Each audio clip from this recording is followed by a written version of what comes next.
Shut the fuck up, you cunt!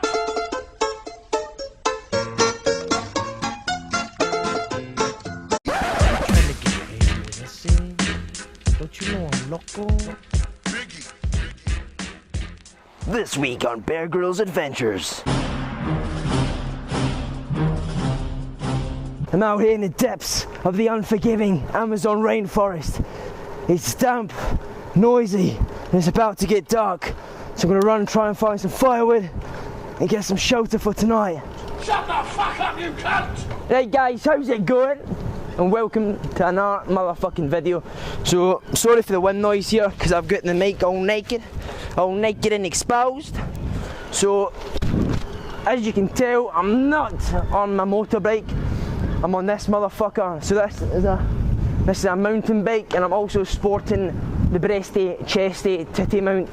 So that's the chest mount for the GoPro. Right, the reason I'm not riding my bike, I'll cut that video in right now. So what I've done is when I went to unloosen one of the bolts there, you can't really see it's covered by that rag, man. It's fucking pissing out oil right now, man. If you can see that right there, I've not got any battery in my phone to show you, but so what I've done is I've put too much pressure on the bolt with the Allen key, with the crank, and I've snapped the bolt at the base of it, and obviously I can't connect the thing with the bit where the oil filter goes now. So yeah, so I won't be making any more videos till this is fixed, so I'm gonna need to order the bits online, see how that goes anyway. So it's pretty shit anyway, so till next time guys, I'm making another video, right? Bye bye. Look at these fucking handlebars, look. This has just happened right now, look.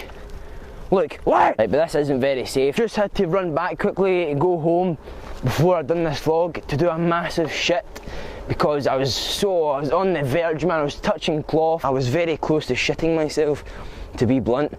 So yeah, that was not good. I had an Indian last night. I had a nice watery, luscious Indian spicy curry last night, and let's just say my stomach is very emotional after eating the curry. I'm feeling a bit precious, my stomach's a bit dodgy right now, and I fear for the further existence of my rectum, of my asshole. Oh, there's a party up there.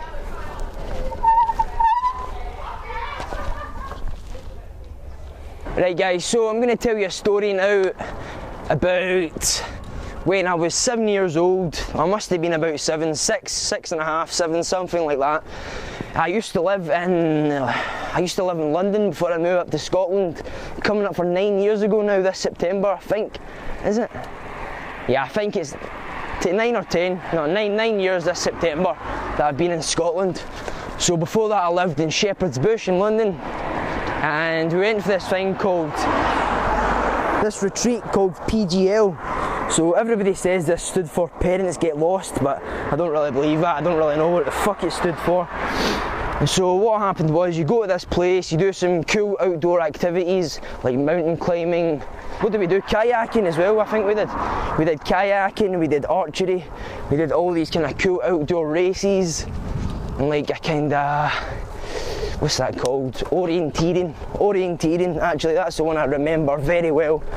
So what happened was, we go to this kind of, there's a meeting point, right, I'll call it a meeting point. We all of us, there was 4 people inside a dorm, so 4 people in one room, so there was kind of 2 bunk beds in there. It was pretty cool, it was a good laugh with your pals, you know what I mean, you're 7, we're just in the countryside in England somewhere, boys on tour, having a good laugh, a few blunts, a few doobies, a few joints, some WKDs, some vodka.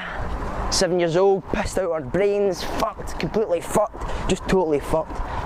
Yeah, I'm joking, we were 7, we weren't drinking, we weren't smoking. So what happened was, we go to this place, have a nice time, outdoors, do what you do outdoors. It was so fucking cold, because I remember, because my balls were all shriveled up and my dick was tiny. Oh, my dick's tiny anyway, but my balls are all shriveled up. I was smuggling raisins. We came back from this orienteering trip and my stomach was upset already, man. So I already had the shit. I wasn't even going to go to this trip because I had the shits, but I thought this is a kind of once in a lifetime opportunity. So what we do is we go back, and it's kind of like a kind of campfire reenactment indoors. So we sat round in a big circle telling shitty fucking stories. This kind of weird fucking guy, group leader, I don't know what his name was, he was a fucking freak. So he was telling us some shitty stories. They were handing out hot chocolate, right? And as soon as he says there was hot chocolate coming out, my balls unshriveled and went back to their normal state. True story. And I didn't really think at this point, I was 7 years old, I'm not a dietitian, right? I'm not a nutritionalist. I didn't know that like milk was bad for the shits. So we're all sipping this hot chocolate, having the time of our lives, as you do. I felt my stomach starting to rumble. I couldn't really tell what my body was trying to tell me. And I thought, right, this is a bit strange. And I felt kind of, I don't know, I felt like I needed a shit, but I felt like I was in control of my bowel movements. So what happened was, I was drinking this hot chocolate, strange kind of movements in my stomach, a kind of growling, groaning noise. And basically, I held it in till the end of this kind of shitty campfire talk. I held the shit in. I felt this shit coming, I held it in.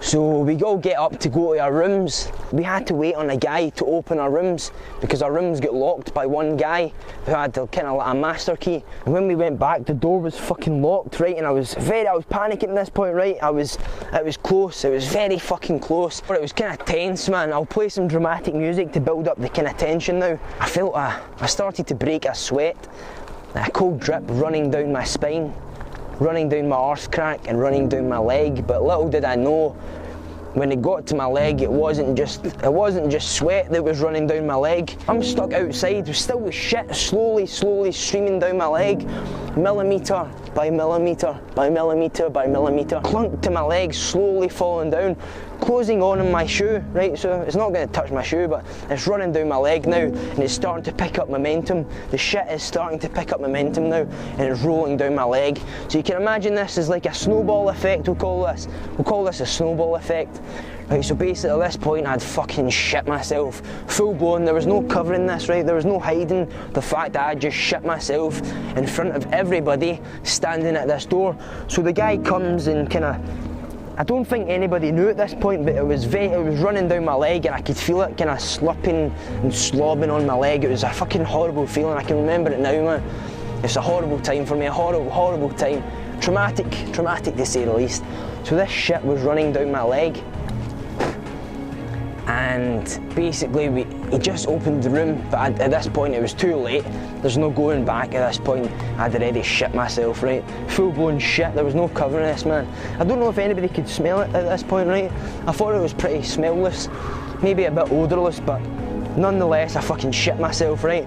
And just full exploded, kaboom, like a fucking atomic bomb just came out my arsehole. The guy opens the door to let us in, and lo and behold, I definitely had shit myself at this point. There was no going back. So the guy opens the door to let us in.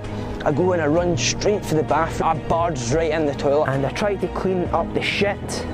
Right, this is horrible, man. I'm not gonna go into too much detail about this, but I was 7 years old, right? I didn't really know what to do. So I wiped it off with like a towel and I went in for a shower. And like after I came out the shower, they'd opened the door. And there was just like shit everywhere, man. This is horrible, I'm sorry. There was fucking shit everywhere, right? And one of the guys ran and got the teacher, and the teacher had to come and help me. Well, this teacher came and cleaned up this shit. She had shit, like, I don't know if she got it on her hands, mate, but this teacher had to come in this toilet and clean up my shit. I got a letter today as well, which is quite nice. I like getting letters, right? Letters are quite cool. Two lovely pictures of me there, looking fantastic, as you can see in the picture, looking great, you know what I mean? See, I can tell I'm just looking handsome.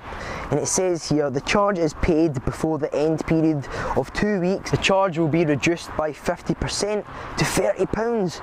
Oh my god, man, they're so fucking generous, man. Shut the fuck up.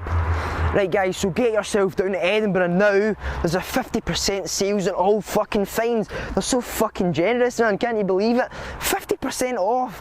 I'm going to Top Man and getting 10% off for my student card, man. And I'm fucking crying tears of joy out my Jap's eye. So they're very reasonable, you know, charging me £30 for driving. So yeah, thanks for that, guys. If you're watching this, I've got a message for you. Yeah, this is a message for the Edinburgh government. Fuck you, cunts.